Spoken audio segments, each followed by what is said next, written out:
Dear students, Kerala Engineering Entrance Examile Atoms, Nuclei എന്നീ ചാപ്റ്ററുകളിലെ previous year questions ആണ് ഈ വീഡിയോയിൽ ഡിസ്കസ് ചെയ്യുന്നത്. കഴിഞ്ഞ വീഡിയോയിൽ 2017 വരെയുള്ള ക്വസ്റ്റ്യനുകൾ നമ്മൾ കണ്ടു കഴിഞ്ഞു. So we can go with 2016 onwards. During beta minus emission, what happened? ഓർക്കുക, ന്യൂക്ലിയസിൽ നിന്നാണ് ഈ ബീറ്റ ആൽഫ ഗാമ റേഡിയേഷൻസ് ഉണ്ടാകുന്നത്. ഒരു അൺസ്റ്റേബിൾ ആയിട്ടുള്ള ന്യൂക്ലിയസ് സ്റ്റേബിൾ ആകാൻ വേണ്ടി ന്യൂക്ലിയസിനകത്തു നിന്ന് പുറത്തേക്ക് വിടുന്നതാണ് ഈ ഓരോ ഡീക്കേസും. അപ്പോൾ അവിടുത്തെ ഓർക്കേണ്ട ഒരു കൺസെപ്റ്റ്, ബീറ്റ എമിഷൻ നടക്കുന്ന സമയത്ത് ഒരു എക്സസ് ആയിട്ടുള്ള ഒരു neutron transfers into a proton and an electron. ഓർക്കുക, that proton stays in the nucleus, ന്യൂക്ലിയസിൽ തന്നെ ഇരിക്കുകയും and the electron is ejected energetically, and hence we can say A as the answer. So we can move with the question number 2. The binding energy per nucleon of oxygen 16 is 7.97 million electron volt, and that of oxygen 17 is 7.75 million electron volt or mega electron volt. The energy in mega electron volt required to remove a neutron from oxygen 17 is. So ഇവിടെ സംഭവിച്ചിരിക്കുന്നത്, see, we need to find what is the energy to remove one neutron. അപ്പോൾ നമുക്ക് ഓർക്കാം, ഇവിടെ oxygen 17 ആണ്, അവനെ നമുക്ക് oxygen 16 ആക്കി മാറ്റണം by emitting one neutron. So that is the target. So നമുക്ക് binding energy base ചെയ്ത് നമ്മൾ കണ്ടുപിടിച്ചാൽ, that energy needed to remove one neutron, that is equal to that binding energy of that 17 oxygen minus that binding energy of that 16 oxygen. So per nucleon 7.75 m electron volt ഉണ്ടെങ്കിൽ അവിടുത്തെ 17 ന്യൂക്ലിയോട്സിനും കൂടെ ചേർന്ന് we can say 17 into 7.75 m electron volt. അങ്ങനെയാണെങ്കിൽ 16 nucleons ഉള്ള oxygen 16ന്റെ binding energy എന്ന് പറയുന്നത് 16 times of 7.97 ആണ്. So that is equal to 131.75 minus 127.52. On subtraction we get the value as exactly 4.23, and we get C as the answer. So we can move with the question number, that third one. If the ratio of the radius of a nucleus with 61 neutrons to that of helium nucleus is 3, then the atomic number of the nucleus is.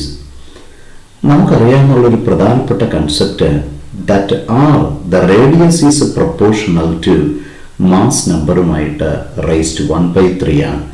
That means that mass number is proportional to radius raised to 3. അങ്ങനെയാണെങ്കിൽ mass നമ്പറിൻ്റെ ratio എന്ന് പറയുന്നത് R1/R2, അതിൻ്റെ റേഡിയസിൻ്റെ റേഷ്യോയുടെ ക്യൂബാണ്. That means that is A1/A2. നമുക്കിവിടെ തന്നിട്ടുണ്ട്, അവയുടെ റേഡിയസിൻ്റെ ratio എത്രയായിട്ടാണ് തന്നിരിക്കുന്നത്? 3 ക്യൂബാണ്. That means we can say A1 എന്ന് പറയുന്നത് 27 times A2 എന്നാണ് ഈ ഒരു ഇൻഫർമേഷനിൽ നമുക്ക് തന്നിരിക്കുക.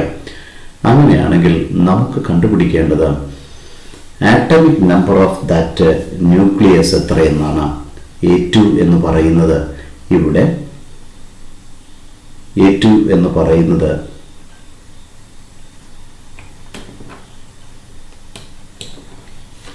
So നമുക്ക് ഹീലിയം ന്യൂക്ലിയസ് ആകുമ്പോൾ A2 എന്ന് പറയുന്നത് നമുക്കറിയാം it is 4.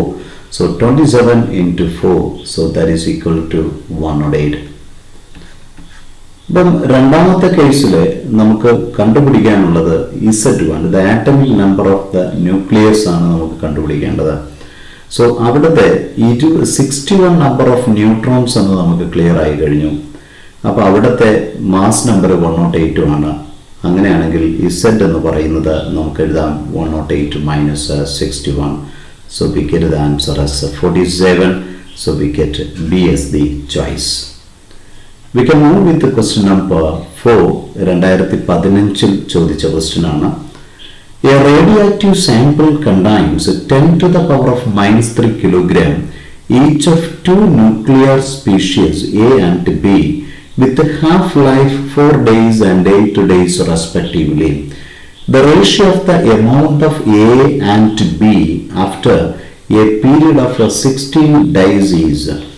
അതാണ് നമുക്ക് കണ്ടുപിടിക്കേണ്ട കൺസെപ്റ്റ്.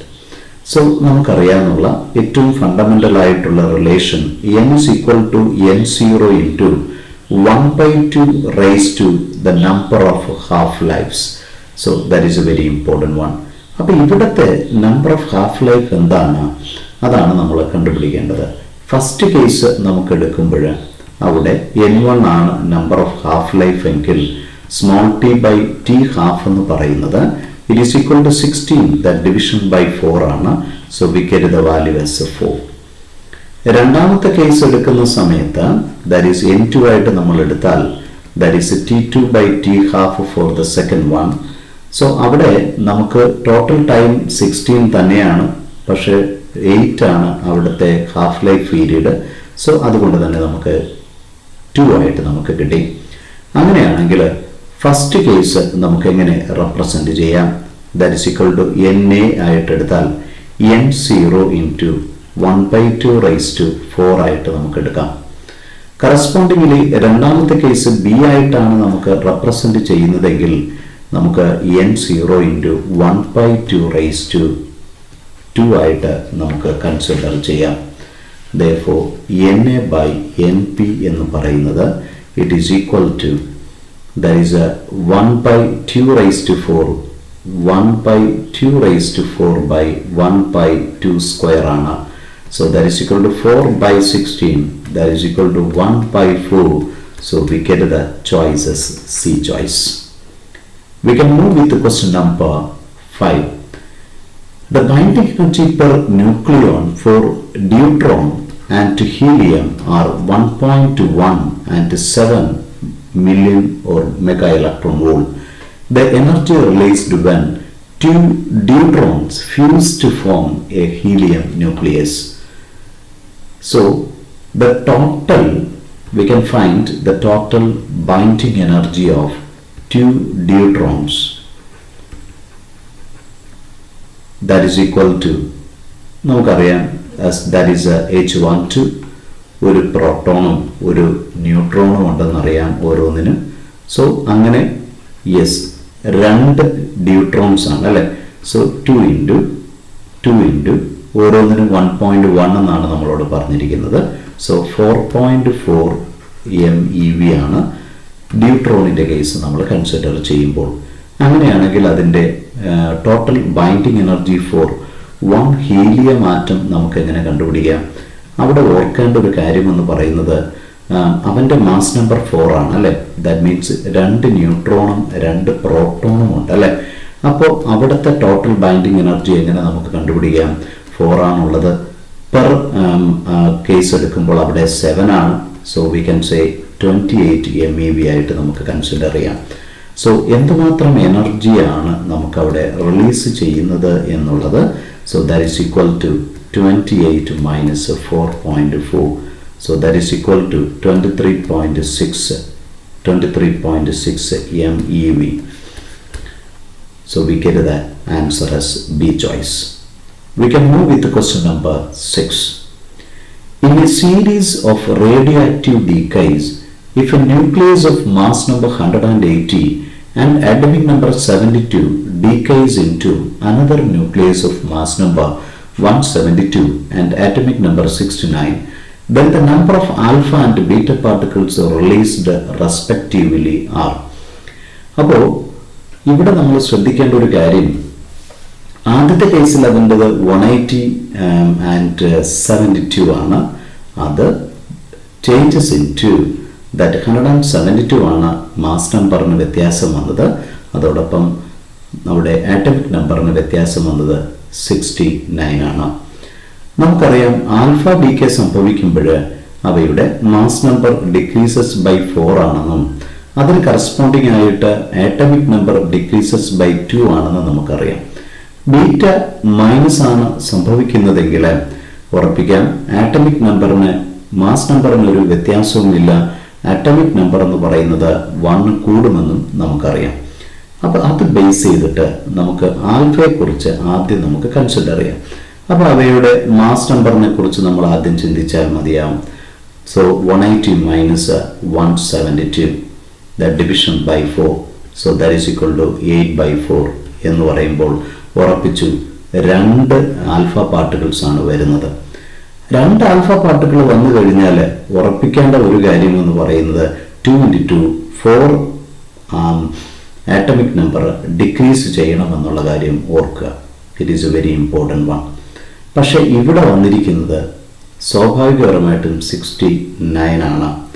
അപ്പം സ്വാഭാവികപരമായിട്ട് 72-ൽ നിന്ന് നമുക്ക് 4 സബ്ട്രാക്ട് ചെയ്യുമ്പോൾ അത് കിട്ടേണ്ടത് ഇറ്റ് മസ്റ്റ് ബി 68. പക്ഷെ ഉറപ്പായിട്ടും ഒരെണ്ണം ആഡ് ചെയ്യപ്പെട്ട് 69 ആയിട്ട് മാറുകയാണ്. അപ്പോൾ ഇത് സ്വാഭാവികപരമായിട്ടും സംഭവിച്ചത് ആൽഫയുടെ കോൺട്രിബ്യൂഷൻ ആണെങ്കിൽ ഇത് ബീറ്റയുടെ കോൺട്രിബ്യൂഷൻ ആയിട്ട് നമുക്ക് പറയാം. അപ്പോൾ അങ്ങനെ വരുമ്പോൾ നമുക്ക് എക്സാക്ട്ലി 2 ആൽഫ പാർട്ടിക്കിളും 1 ബീറ്റ പാർട്ടിക്കിളുമാണ് എജക്റ്റഡ് ആയതെന്നുള്ള കാര്യം ഉറപ്പിച്ചു. So we can say C as the answer. V can move with question number 7. 2014 ചോദിച്ച ക്വസ്റ്റ്യനാണ് നമ്മൾ അടുത്ത് ഡിസ്കസ് ചെയ്യാൻ വേണ്ടി മൂവ് ചെയ്യാം. Look, the half-life of a radioactive substance is 20 minutes. The time taken between 50% decay and 87.5 decay of the substance will be. അപ്പോൾ നമുക്കറിയാവുന്ന case എന്ന് പറയുന്നത് n എന്ന് പറയുന്നത് we can write it to be n0 into e raised to minus lambda t. അപ്പോൾ നമുക്കൊരു first case എന്നുള്ള ഒരു കൺസെപ്റ്റിൽ എന്നിനെ n1 ആയിട്ട് നമ്മൾ കൺസിഡർ ചെയ്താൽ we can write it to be 1/e raised to lambda t. So e raised to lambda t എന്ന് പറയുന്നത് n0/n1 ആയിട്ട് നമുക്ക് എടുക്കാം ഫസ്റ്റ് കേസ്. അപ്പോൾ അതിന് കറസ്പോണ്ടിങ് ആയിട്ടുള്ള ടൈം t1 ആയിട്ട് എടുക്കുകയാണെങ്കിൽ നമുക്ക് ലോഗ് അപ്ലൈ ചെയ്ത് കഴിഞ്ഞാൽ ലോഗ് n0/n1 ആയിട്ട് നമുക്ക് കിട്ടി. അങ്ങനെയാണെങ്കിൽ അതിൻ്റെ രണ്ടാമത്തെ കേസ് നമുക്ക് ലാംഡ t2 ആയിട്ട് റെപ്രസെൻ്റ് ചെയ്താൽ ലോഗ് n0/n2 ആയിട്ട് നമുക്ക് എഴുതാം. അപ്പോൾ ഇവ തമ്മിൽ സബ്ട്രാക്ട് ചെയ്യണം. സോ അങ്ങനെയാണെങ്കിൽ lambda into t1 minus t2 എന്ന് പറയുന്നത് ലോഗറിതമിൻ്റെ പ്രോപ്പർട്ടി നമ്മൾ അപ്ലൈ ചെയ്ത് കഴിഞ്ഞാൽ നമുക്കറിയാം ഡിവിഷൻ വരുന്ന സമയത്ത് so we can write to b minus കൺസെപ്റ്റിലേക്ക് വരുന്നു. അതിന് നമുക്ക് സോൾവ് ചെയ്ത് എഴുതിയാൽ we get the value as n2 division by n1. So ഇതിൽ നിന്ന് നമുക്ക് t2 മൈനസ് t1 എന്ന് കണ്ടുപിടിക്കുകയാണെങ്കിൽ ഒരു മൈനസ് സൈൻ അഡ്ജസ്റ്റ് ചെയ്യാൻ വേണ്ടി ഇതിൻ്റെ റെസിപ്രോക്കലിസം നമ്മൾ അപ്ലൈ ചെയ്താൽ we get the value as log n1 by n2. So നമുക്കറിയാം ഹാഫ് ലൈഫുമായിട്ട് ലാംഡയെ നമുക്ക് റെപ്രസെൻ്റ് ചെയ്താൽ t half division by log 2 ആണ്. So into log that n1 by n2. So that is equal to t half നമുക്ക് 20 ആയിട്ട് നമുക്ക് തന്നിട്ടുണ്ട്. Log 2 into log 50 division by that 87.5. അപ്പോൾ സ്വാഭാവികപരമായിട്ടും ബാലൻസ് നിൽക്കുന്നത് 12.5 ആയിരിക്കും. So that is equal to on solving we get the value as 40 minutes. That means C is the answer. We can move with the question number 8. The ratio of the surface area of the nuclei tellurium 125 to that of aluminium 27 is, നമുക്കറിയാം radius എന്ന് പറയുന്നത് r0 into a raised to 1 by 3. So area നമ്മൾ consider ചെയ്യുമ്പോൾ pi into r square ആണ്. അപ്പോൾ സ്വാഭാവികപരമായിട്ടും a proportional to that r0 a raised to 1 by 3 that much square, that is area proportional to a raised to 2 by 3. അങ്ങനെ വരുമ്പോൾ നമുക്ക് രണ്ട് ഏരിയകളുടെ ratio എന്ന് പറയുന്നത് we can write a1 by a2 that much raised to that 2 by 3. അപ്പോൾ ആദ്യത്തെ case എന്ന് പറയുന്നത് it is 125, so 125 raised to 2 by 3 by a2 എന്ന് പറയുന്നത് 27 raised to 2 by 3. 125 എന്ന് പറയുന്നത് 5 ക്യൂബായിട്ട് നമുക്ക് റെപ്രസെൻറ്റ് ചെയ്യാം. 27 എന്ന് പറയുന്നത് 3 ക്യൂബായിട്ട് നമുക്ക് റെപ്രസെൻറ്റ് ചെയ്യാം. 3യും 3യും നമുക്ക് ക്യാൻസൽ ആയി കഴിഞ്ഞാൽ that is equal to 5 square, that is equal to 25 by that 3 square as 9. That means we get the answer as D choice. We can move with the question number 9. 2014 ചോദിച്ച question ആണ്. On an average, the number of neutrons and energy of a neutron released per fission of uranium atom are respectively. സാധാരണ കേസിൽ the fission results in the production of several neutrons, typically 2 or 3. On average, about 2.5 neutrons are released per fission, and energy of a neutron released per fission of uranium atom are around 2 mega electron volt, and hence we can say C as the choice. The significant result deduced from the Rutherford scattering experiment is that the whole of the positive charge is concentrated at the center of the atom, that is the nucleus, and hence we can say A as the answer. And we can move with the question number 11. A radioactive material of half-lifetime 69.3 days are kept in a container. 2 by 3rd of the substance remains undecayed after. So we can use the relation as n by n0 എന്ന് പറയുന്നത് 1 by 2 raised to n ആണ്. അതോടൊപ്പം തന്നെ നമുക്കറിയാം it is equal to e raised to minus lambda t എന്നുള്ള formula നമുക്കിവിടെ ഉപയോഗിക്കാം. So e raised to lambda t എന്ന് പറയുന്നത് n0 by n ആണ്. അതിവിടെ പറഞ്ഞിരിക്കുന്നത് it is equal to 3 by 2 എന്നാണ്. അപ്പോൾ ലാംഡ ടി എന്ന് പറയുന്നത് log 3 by 2 ആയിട്ട് നമുക്ക് കൺസിഡർ ചെയ്യാം. log 3 by 2 എന്ന് പറയുന്നത് 0.4 ആയിട്ട് തന്നിട്ടുണ്ട്. അങ്ങനെയാണെങ്കിൽ ടി എന്ന് പറയുന്നത് 0.4 ഡിവിഷൻ ബൈ ലാംഡയാണ്. ആ ലാംഡയുടെ വാല്യൂ എത്രയാണ്? that is equal to 0.693, that division by that t half. അപ്പോൾ ഇവിടെ ടി ഹാഫിൻ്റെ വാല്യൂ എന്ന് പറയുന്നത് exactly given as is equal to 69.3 ആണ്. സോ സോൾവ് ചെയ്ത് കഴിഞ്ഞാൽ we get the value as 40 days. So D is the choice. We can move with question number 12. Look,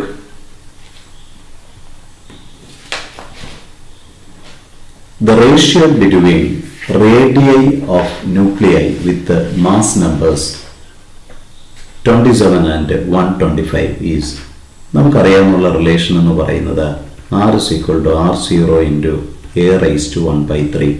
അപ്പോൾ നമുക്ക് രണ്ട് കേസസ് ആയിട്ട് എങ്ങനെ എഴുതാം? r1 by r2 is equal to a1 raised to 1 by 3 by a2 raised to 1 by 3. ഇവിടെ a1 എന്ന് പറയുന്നത് 27 ആണ് അല്ലേ? 27നെ നമുക്ക് എങ്ങനെ എഴുതാം? 3 raised to 3 raised to 1 by 3 by 125. നമുക്കതിനെ 5 ക്യൂബ് ആയിട്ട് എഴുതാം. So 3 cancel. So 3 division by 5. So that is the answer. So B choice is the answer. We can move with the question number 13. A freshly prepared radioactive sample of half-life 4 hours emits a radiation of intensity which is 64 times the safe level. The minimum hours after which it would be safe to work with it is. അപ്പോൾ നമ്മുടെ മനസ്സിലേക്ക് നമുക്കറിയാം that A is equal to A0 1/2 raised to n. അപ്പോൾ അതിനെ corresponding ആയിട്ട് intensity ആയിട്ട് നമ്മൾ represent ചെയ്യുകയാണെങ്കിൽ that is equal to 64 times I0 1/2 raised to n. That is equal to 1/64 equal to 1/2 raised to n. So we can write 1/2 raised to 6 is equal to 1/2 raised to n. So 6 is equal to n, that is a small t division by t half. Number of half life ആണെന്നുള്ള കാര്യം നമുക്കറിയാം. Therefore t is equal to 6 into 4, that is equal to 24. So we get the choice as E choice. We can move with the question number 14. A radioactive decay can form an isotope of the original nucleus with the emission of particles. അപ്പോൾ ഇവിടെ isotope എന്ന് പറയുമ്പോൾ നമ്മുടെ മനസ്സിൽ ആദ്യം വരേണ്ട concept എന്ന് പറയുന്നത് ഡിഫറെൻറ്റ് നമ്പർ ഓഫ് ന്യൂട്രോൺസ് ആണ്, but the same number of protons and electrons. So that is the concept here. അപ്പോൾ അങ്ങനെയാണെങ്കിൽ ഇപ്പോൾ നമുക്ക് തന്നിരിക്കുന്ന കൺസെപ്റ്റ് എന്ന് പറയുന്നത് ഇസഡ് സെയിമായി മാറണം അല്ലേ, ദാറ്റ് ഈസ് വെരി ഇമ്പോർട്ടൻറ്റ്. അപ്പോൾ നമ്മുടെ എലിമെൻറ്റ് വൈ ആണെന്ന് വിചാരിക്കുക, ദാറ്റ് ഈസ് ഇസഡ് എ ആണ്. ഇസഡ് അവൻ്റെ ആറ്റമിക് നമ്പറും എ മാസ് നമ്പറും ആണെങ്കിൽ ഒരു ആൽഫ ഡിക്ക് സംഭവിച്ചു കഴിഞ്ഞാൽ അവൻ y1 ആയിട്ട് മാറുന്നുണ്ടെങ്കിൽ Z-2ഉം A-4ഉമായിട്ട് മാറുന്നു എന്ന് നമുക്കറിയാം. ഇനി ഒരു ബീറ്റ എമിഷൻ ആണ് ഉണ്ടാകുന്നതെങ്കിൽ ഇവിടത്തെ ഒരെണ്ണം ആഡപ്പ് ചെയ്യുകയാണ്. So that become another one. So A-4 ആയിട്ട് തുടരുന്നു, പക്ഷേ ഇത് Z-1 ആയിട്ട് മാറുന്നു. നമുക്ക് വേണ്ടത് വീണ്ടും ഇസഡിലേക്ക് എത്തണമെന്നുള്ളതാണ് അല്ലേ. അപ്പോൾ സ്വാഭാവികപരമായിട്ടും ഒരു ബീറ്റ കൂടെ നമ്മൾ എമിറ്റ് ചെയ്യപ്പെടുകയാണെങ്കിൽ ഇത് ഇസഡായിട്ട് മാറുന്നു, പക്ഷേ കറസ്പോണ്ടിങ്ങിലി ഇവൻ അങ്ങനെ തന്നെ തുടരുന്നു. So that is A very important one. അപ്പോൾ ഒരു ആൽഫായും കറസ്പോണ്ടിങ് ആയിട്ട് രണ്ട് ബീറ്റായും കൂടെ വരുമ്പോൾ ദാറ്റ് വിൽ ഹാപ്പൻ. ഐസോടോപ്പിലേക്ക് നമുക്ക് എത്താൻ പറ്റും. അതുകൊണ്ട് തന്നെ we can take B as the choice. So we can move with the question number 15. A radioactive sample at any instant has its disintegration rate 5000 disintegrations per minute. After 5 minutes, the rate becomes 1250 disintegrations per minute. Then its decay constant per minute is. നമുക്ക് ആക്ടിവിറ്റിയുമായിട്ട് നമുക്ക് relate ചെയ്യുകയാണെങ്കിൽ ഉറപ്പായിട്ടും A equal to A0 into minus lambda t. So 1250 എന്ന് പറയുന്നത് 5000 into e raised to minus lambda t. So e raised to നമുക്കിവിടെ തന്നിരിക്കുന്നത് after 5 minutes ആണ് അല്ലേ.